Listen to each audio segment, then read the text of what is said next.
PR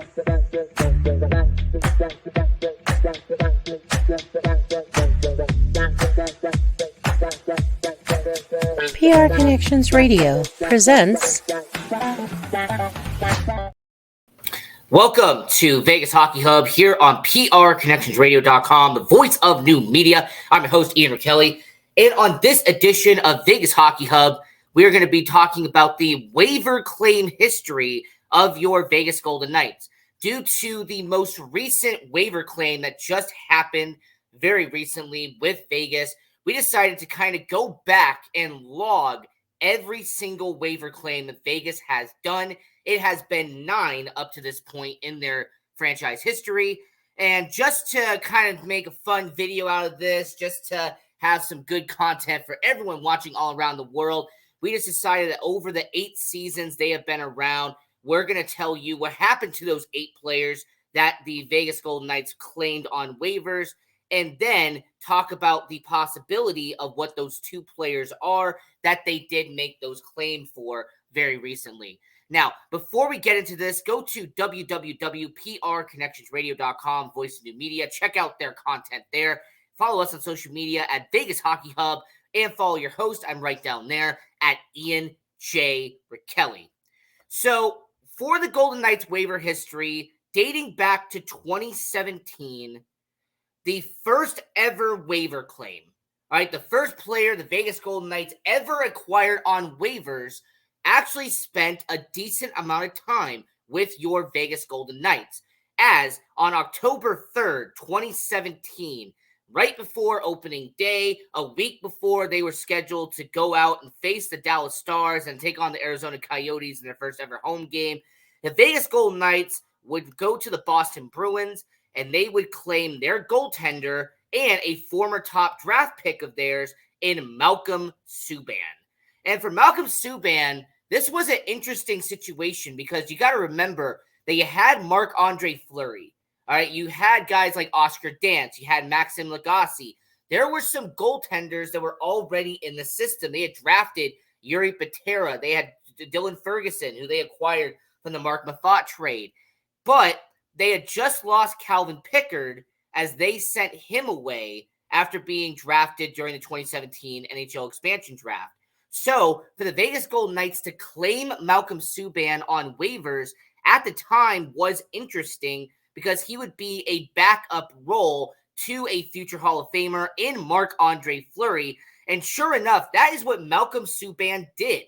As during that 2017-2018 season, when Malcolm Subban was on the roster, that was the year the Vegas Golden Knights had their miracle run and went all the way to the Stanley Cup final. And when it came to Malcolm Subban, this is a player that, you know what, he wasn't going to be, attention grabbing. All right, Malcolm Subban was not going to be somebody that you would say would catch your attention every single night. But what Malcolm Subban did was that he was consistent. All right, this is someone in Malcolm Subban that he did do a good amount of stuff for the Vegas Golden Knights. After all, he did win his first ever NHL game as a member of the Vegas Golden Knights. He also ended up being, in some important games. He did play 60 games as a member of the Vegas Golden Knights as the backup to Marc-Andre Fleury. And more importantly, this is also something that happened in late 2017. Malcolm Subban played in the NHL against the Nashville Predators against his brother PK.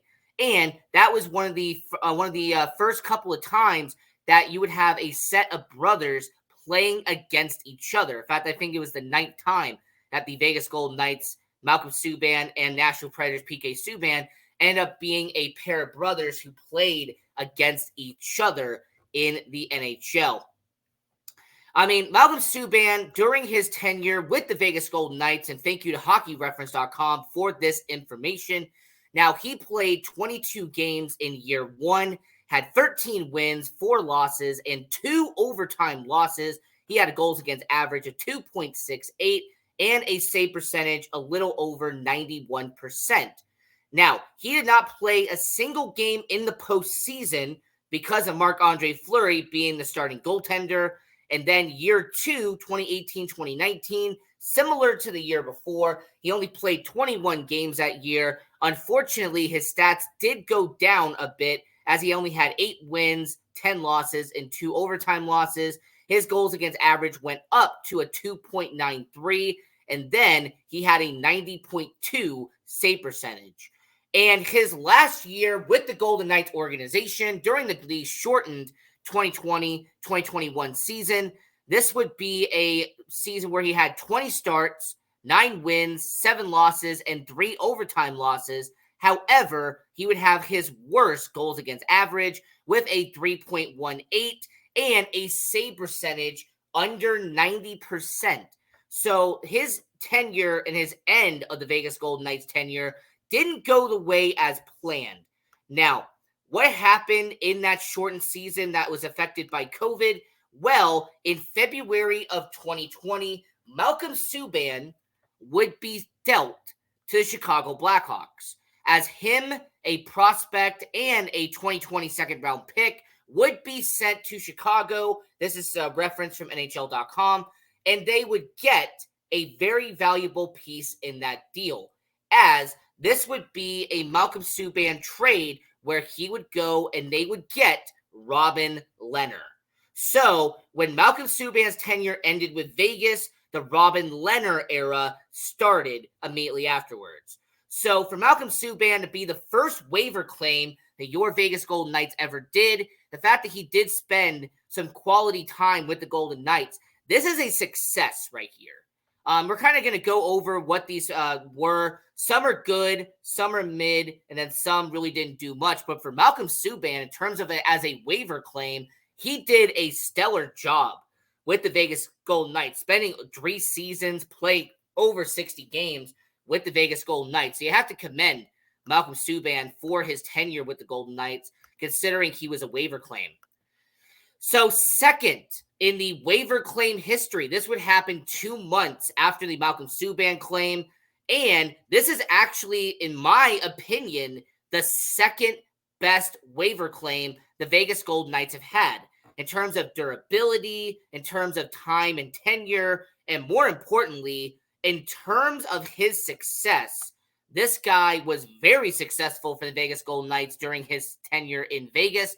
And I'm talking about on December 13th, 2017, the San Jose Sharks would put Ryan Carpenter on waivers. The next day, Vegas Golden Knights put in a claim, and he would spend 2 seasons with the Vegas Golden Knights organization, play over 100 games in Vegas, and most importantly, he would suit up for the Vegas Golden Knights during 17 playoff games. During that 2017-2018 Stanley Cup playoff run, where the Vegas Golden Knights made it to the Stanley Cup Finals, Ryan Carpenter was on that roster and, in fact, was a vital part of the bottom 6 for Vegas. So for someone like Ryan Carpenter, you can make an argument that he has actually been one of the best waiver claims the Vegas Golden Knights have had. So with Ryan Carpenter, he was a guy that was on the bottom 6. You had him, Tomas Nosek, Pierre-Edouard Bellemare, Brennan Lepsic, Oscar Lindbergh. Like, there was so many guys on the bottom 6 during that 2017-2018 season, and Ryan Carpenter was a part of that. And overall, when it came to Vegas and what he did during that tenure, those 2 seasons, he actually did a very good job. So in 36 games he played with the Golden Knights in season 1, he had 9 goals, which meant that he scored a goal in a quarter of the games that he played in Vegas that year, had 14 points. So 9 goals, 14 points in his first season playing in Vegas after being picked up on waivers. And then during that playoff tenure, he had 17 games played, no goals, but he had 5 assists. So very valuable when it came to Ryan Carpenter. Statistically, I like what we saw from him there. And then in 2018-2019, he would play in 68 of the 82 games out there on the bottom 6. He only had 5 goals on the year, but he picked up his point production with 18 games played. Now, during the 2019 Stanley Cup playoffs, and thanks to Hockey Reference for this information, he was not in the starting lineup for the Vegas Golden Knights during their Stanley Cup playoff run in 2019. So Ryan Carpenter would end his tenure in Vegas as the next season that Ryan Carpenter would be in free agency, he would sign a deal with the Chicago Blackhawks. Kind of interesting, by the way. Malcolm Subban, his tenure in Vegas ends by being traded to Chicago. Ryan Carpenter, his tenure would end as signing as a free agent in Chicago. But yeah, Ryan Carpenter, I would put him at number 2. If we were going to do like a ranking system of what the waiver claims have been, Ryan Carpenter at number 2. He did a really stellar job. So you got to give him a thumbs up there because Ryan Carpenter did what he was supposed to do. And as a waiver claim, kind of interesting to see what he has become now. Because with Ryan Carpenter, the last time that we have seen him was back in San Jose. So I guess that's the definition of full circle. He started out in San Jose, gets picked up by Vegas, he goes to Chicago, and now the last time that we've seen Ryan Carpenter, he is back in San Jose. So kind of interesting to see what happens there. And when it comes to Malcolm Subban, I just want to pivot very quickly. The last time that we've seen Malcolm Subban, by the way, he was actually in Columbus. So the Columbus Blue Jackets, that's the last time we have seen Malcolm Subban. So out of those 2 waiver claims so far, we talked about Ryan Carpenter and Malcolm Subban, but that was in the 2017-2018 season. Now, in the 2018-2019 season, the Vegas Golden Knights had only 1 waiver claim during that time, and that was Valentin Zykov. And this is interesting because not only was he claimed on waivers by Vegas, but he actually was claimed not once but twice during that season. He started out with the Carolina Hurricanes to begin the year. Then he was claimed by the Edmonton Oilers, and a few weeks later, and then on December 29th, 2018, the Edmonton Oilers would put Valentin Zykov on waivers, and the Vegas Golden Knights would claim him to be a member of the Vegas Golden Knights. Now, when it comes to Valentin, this is someone who really didn't have that big of an impact on the surface. So when it comes to someone like him, he did not play a huge percentage of game. Only 25 games he played in the Vegas Golden Knights organization. In fact, he actually spent more time in the AHL with the Vegas Golden Knights organization. He played 29 games there. But when it came to him, unfortunately, he would leave the NHL entirely after ending his tenure with the Golden Knights. So after just 25 games in the NHL, 29 games in the AHL, playing parts of 2 seasons in Vegas, Valentin Zykov, he would go and join a Swedish club. And this is brought to you, by the way, when it comes to hockeyreference.com. So he would go to Sweden. He would play there for a little bit. And then he would finally go back to his native country. He would play in Russia. And he actually would be with St. Petersburg in the KHL. So when it comes to Valentin Zykov, he is now back in Russia, back in the KHL, and he is playing for St. Petersburg. And this is kind of a little bit of a pivot here on Vegas Hockey Hub, but I just want to quickly mention this. That current roster for St. Petersburg, that is actually an interesting roster if you understand the Vegas Golden Knights, because there has actually been a few players that have been in St. Petersburg that are part of the Golden Knights organization. And there is a goaltender they just recently drafted, and Pavel Moisevich, who came from the SKA St. Petersburg. So overall, when it comes to the Vegas Golden Knights, going to be interesting to see if there's any more connection there between those two. After all, let's not forget that Vadim Shiparov and Nikita Gusev, they were also part of SKA St. Petersburg before landing on the Vegas Golden Knights. So that is the first 3 waiver claims. I put Valentin in kind of just in the middle tier, just neutral. You know, wasn't bad, wasn't good, but just kind of neutral. Now, 2 years later, all right, they did not have a single waiver claim in 2019-2020, and they did not have a single waiver claim in 2020-2021.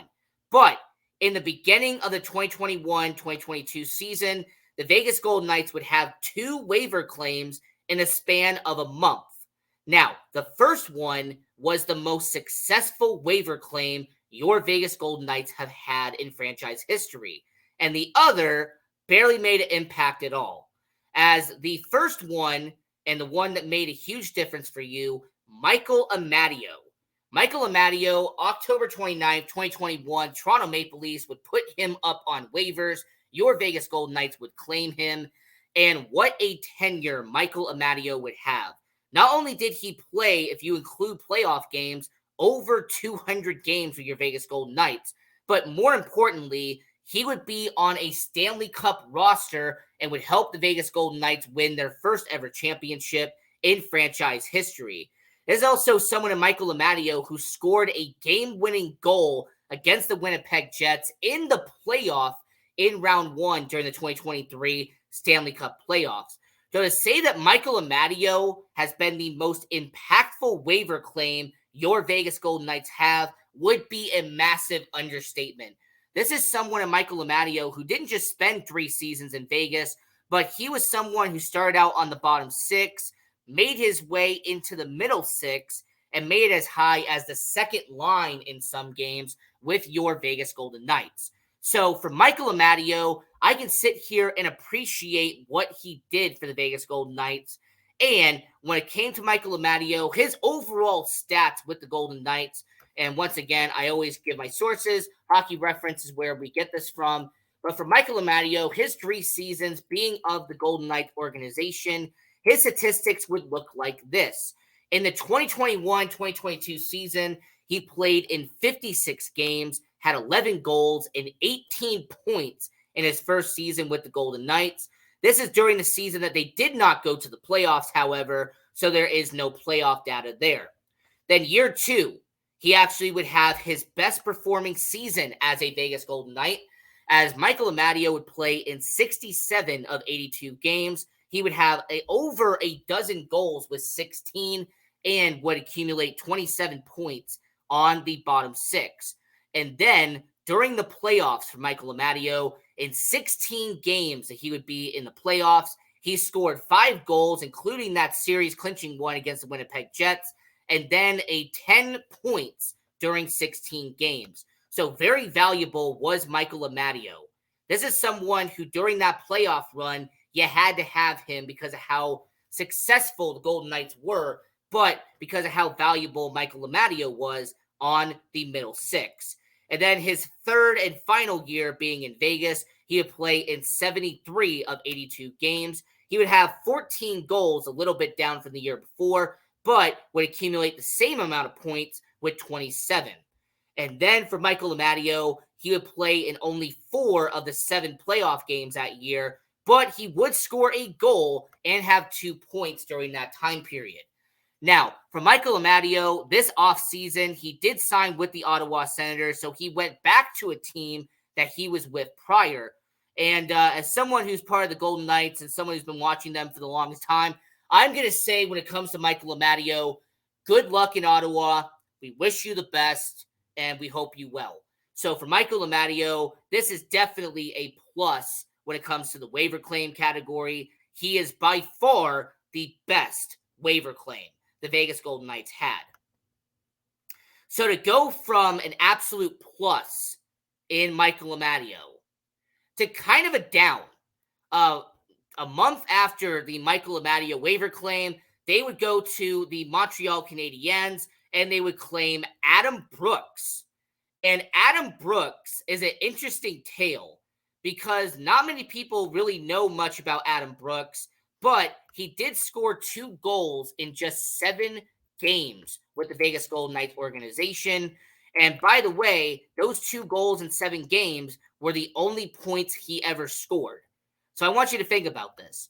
You play in just 7 games. You score 2 goals, but that's the only 2 points you scored. There was no assists, just goals for Adam Brooks. And then after that 7-game tenure, he would go down to Henderson in the AHL. He'd play in a few games there, and then the Vegas Golden Knights would put him on waivers, and he would be claimed again by Toronto in February. So for a guy like Adam Brooks, kind of interesting how he would be claimed not once, not twice, not 3 times, not 4 times, but 5 times in a single season. I mean, Adam Brooks went from Toronto to Montreal to Vegas to Toronto to Winnipeg. That's a lot of air miles. That's definitely a lot of, traveling and kind of getting your miles up there. The fact that he was unclaimed and on waivers 5 different times. But yeah, I kind of put this as a down because he really didn't play that much with the Vegas Golden Knights. Kind of similar to Valentin Zykov out there a few years prior. I mean, you only played 12 games total as a member of the Golden Knights organization, and then you got claimed just quickly near after. So for Adam Brooks, not that much of an impact, kind of someone that just came and went with the Golden Knights organization. And after the 2022-2023 season, where during the Stanley Cup championship run, your Vegas Golden Knights, where they won the Stanley Cup, there was no waivers that they claimed. They claimed nobody on waivers during the 2 years during the run they had in the Stanley Cup. But in October of 2023, before the season started, before they kicked off, they would add someone on waivers, and that would be Gregory Diancinco. And Gregory Diancinco, former first-round pick by Florida, and was someone in the Stanley Cup Finals playing for Florida against Vegas just a few months prior. And he would be claimed by Vegas. He would be sent down to the AHL almost immediately, but he did play a few games for the Golden Knights. So he actually would have a cup of coffee due to injuries during the 2023-2024 season. And for a guy like Gregory Diancinco, bottom 6 guy, only played in 6 games last year, but there is one positive for him, and I'm going to put him in the neutral category for this one, and that is his tenure in the AHL. As Gregory Diancinco would be in the AHL with your Henderson Silver Knights, and he would actually perform relatively well for Henderson, as he would have a 20-goal season. He would rack up over 50 points and rack up over 50 penalty minutes during his first season out there in Henderson. And due to that performance, due to the 20-goal, 50-point season, he would actually be named as an AHL All-Star with the Vegas Golden Knights. So for Diancinco, he hasn't done much in the NHL, but being named an All-Star and scoring over 50 points in the AHL, I put him in the neutral tier because he has not done bad with the Golden Knights and will actually be in Season 2 being down in the AHL to begin the year. So we'll have to see what he does in 24-25. But yeah, Diancinco, I like what we saw from him in the AHL, just not much action in the NHL. And then a few months later, in the beginning of January of this year, the Vegas Golden Knights would reach out to the LA Kings and they would get a waiver claim, as Tobias Bjornfot would be claimed. This was a former high draft pick with the Los Angeles Kings. Very skilled defenseman, someone who was kind of thinking about maybe being a very skilled member of the Golden Knights. And he played 2 games for Vegas. After being claimed, he would play 2 games. That was when Lucas Cormier was called up as well. This is when the Vegas Golden Knights were dealing with a handful of injuries. That's when Martinez was out, Theodore was out. That's when you had the whole White Cloud situation. But with Tobias Bjornfot, he would play in those 2 games, and then he would get injured and then get sent down to the AHL. He would play in a few games in Henderson, and then 2 months later, around the trade deadline, Tobias Bjornfot would be claimed by Florida, and his tenure in Vegas would come to an end. So, similar to Adam Brooks, I have to kind of put this in the down category because you had such a brief tenure in Vegas that you really don't know what you could have expected from Tobias Bjornfot, because you really didn't have much traction. There was really not a lot of stuff that we saw from you because of how short and how brief your tenure was. As a matter of fact, this is how brief his tenure was. The fact that Tobias Bjornfot, he played in just 7 games for the Golden Knights organization, and he had 0 goals, 0 assists, and 0 points. So, yeah, not that big of a stat line for Tobias Bjornfot. And with him getting claimed by Florida, he was quickly out the door. Now, The 8th and final waiver claim for your Vegas Golden Knights. And this happened just recently. As the Vegas Golden Knights, they would not only get one waiver claim, but why not let's get two? As the Vegas Golden Knights would reach out to the Calgary Flames and they would claim Cole Schwinn on waivers. And then just a little bit later, they would go to the Edmonton Oilers and they would claim Rachiele on waivers. And this is an interesting situation for one of them because he has been a carousel of, being on waivers, getting claimed, being put on waivers. But let's talk about Lavoie in just a little bit. Now, for Cole Schwinn, he's got some potential here. Like watching him in training camp, watching him in preseason, getting to see some of his highlights with the Calgary Wranglers in the AHL, and then seeing him practice with the Golden Knights. Do not be surprised if him being a rookie this season, he plays a decent amount of games for your Golden Knights. This is someone, Cole Schwinn, I think could actually have a lot of value to bring to the bottom six for Vegas. And if you give him enough time and you give him enough space, regardless of what line you put him on, could be line 4, could be line 3. But I actually think that Cole provides a lot of upside to the Vegas Golden Knights. So this waiver claim here from Calgary could provide much use to the Golden Knights organization. And similar to Ryan Carpenter and Michael Amadio earlier in this video, who knows? Maybe by the end of it, he will actually have a valuable tenure and play over 100 games for Vegas. Now, for Rachiele Lavoie, this has been a guy who's been put on waivers by Edmonton, claimed by Vegas. Claimed by Vegas, put on waivers, claimed by Edmonton. Edmonton puts him on waivers, he gets claimed by Vegas. At this point, I'm not going to sit here and say anything about Rachiele Lavoie until he has officially planted his feet in Vegas. Because this is someone who knows, maybe a month from now, he'll be put on waivers again. Who knows? Maybe he's going to be an Adam Brooks or a Tobias Bjornfoot situation. He plays a few games in Henderson, maybe plays a game or two in Vegas, and then he gets put back on waivers, and Edmonton picks him up again. Or Montreal picks him up, or Toronto picks him up, or Florida picks him up. So for Rachiele Lavoie, I don't have that much to say about him because I'm not 100% confident that he is going to be in Vegas long term. Hopefully he is, because as a skilled player, former second-round pick by the Edmonton Oilers all those years ago, you've seen his stats in Bakersfield in the AHL. He seems like a very talented player. But ask yourself this question. How is it that if you're a very skilled player, are you doing this waiver carousel like you are? What is the situation with Rachiele Lavoie? And the thing about him is, why are you being put on waivers, and what's the reason for the whole back and forth with him? So overall, looking at the two most recent waiver claims for your Vegas Golden Knights, Cole Schwinn, a lot of upside. I am looking forward to seeing what he does in an entire 82-game season. Rachiele Lavoie, I wish him the best, but this whole waiver carousel, it's similar to Yuri Patera in Boston and Vancouver, where he was put on waivers in Vancouver, picked up by Boston. Boston put him on waivers, picked up by Vancouver. I mean, it's like that Simpsons meme, where like the guy walks into the pub, puts his hat down, turns around, picks up his hat, puts it back on, and leaves the pub.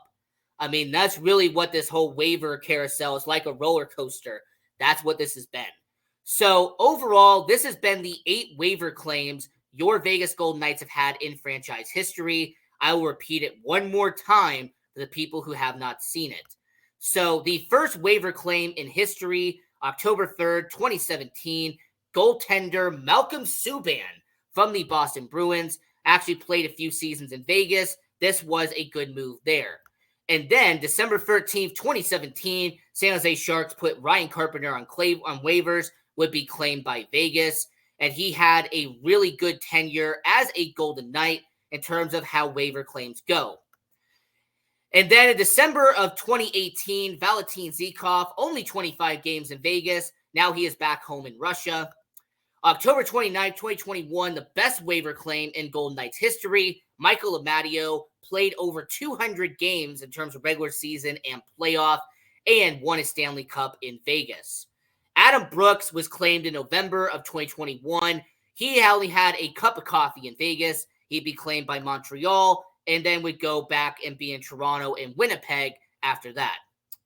Gregory Diancinco, he is in the AHL right now, was an all-star last year, 20 goal scorer. We'll see how he does in 24-25.